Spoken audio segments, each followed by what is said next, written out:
Salam dan semua hari sahabat. Kita akan terus berbincang di pelajaran ke-10, yaitu pada hari Ahad, pada 1 Mac, yang bertajuk mengenai kepentingan firman Tuhan. Kita boleh baca di dalam Daniel pasal 9 ayat 1 hingga 2, yaitu mengenai Daniel menyatakan bahawa dia memperhatikan dalam kumpulan kitab nubuatan yang sedang dikajinya dengan sangat teliti. Buku apakah dari kumpulan kitab itu yang dimasukkannya? Kita terus membaca di dalam pelajaran Ahad.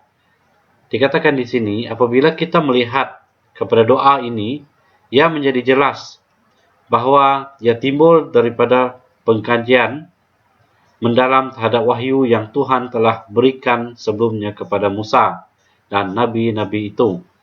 Setelah mempelajari dari gulungan kitab Yeremia bahawa tempoh penawanan itu akan berlanjutan selama 70 tahun. Kita boleh lihat di dalam Yeremia pasal 25 ayat 11 hingga 12 dan juga Yeremia 29 ayat 10, di mana Daniel memahami kepentingan waktu sejarah yang dia sedang alami pada waktu itu. Mari kita ingat bahawa Daniel mengucapkan doa ini dalam tahun 539 sebelum Masihi, dan tahun ini di mana Empayar Persia menggantikan Babylon. Oleh itu, hampir 70 tahun telah berlalu sejak Nebuchadnezzar meneluki Yerusalem dan memusnahkan Kaabah itu.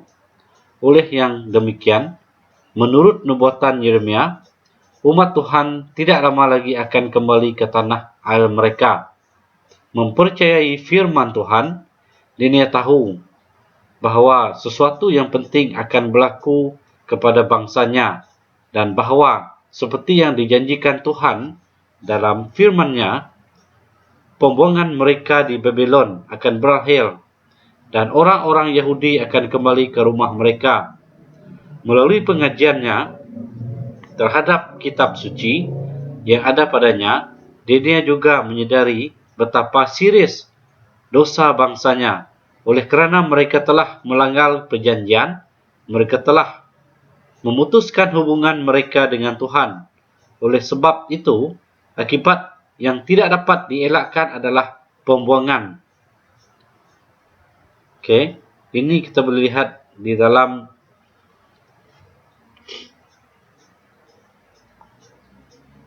iaitu mengenai penyelidikan terhadap ungkapan-ungkapan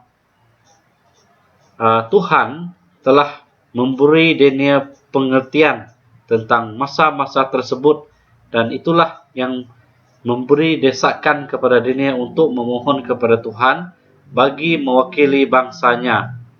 Ini kita lihat dalam Imamat pasal 26 ayat 14 sampai 45.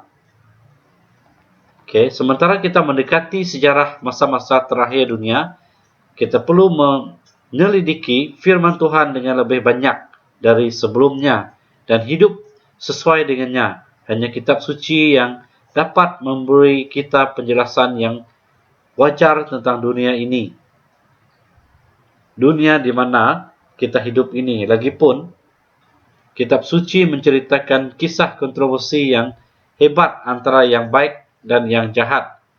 Dan dengan itu mendedahkan bahawa sejarah manusia akan ditutup dengan penghapusan kejahatan dan penubuhan kerajaan kekal Tuhan. Semakin kita mempelajari kitab suci, semakin baik kita dapat memahami keadaan kontemporari dunia dan tempat kita di dalamnya, serta sebab-sebab kita untuk pengharapan di tengah-tengah dunia yang tidak menawarkan apa-apa. Di sini ada persoalan, yaitu mengenai bagaimanakah Alkitab membantu kita untuk memahami apa satu titik bahawa dunia di dalam dan olehnya dengan mudah tidak memberikan apa-apa arti langsung. Jadi apa yang kita boleh lihat di dalam pengertian ini, bahawa dunia ini adalah tempat sementara untuk manusia, dan firman Tuhan itu adalah kekal, dan ini adalah penting untuk umat manusia supaya kita dapat selamat apabila kedatangan, lebih bagi kedatangan Yesus kedua kali nanti. Oke, jadi ini untuk pelajaran hari Ahad. Sekian, kita berjumpa.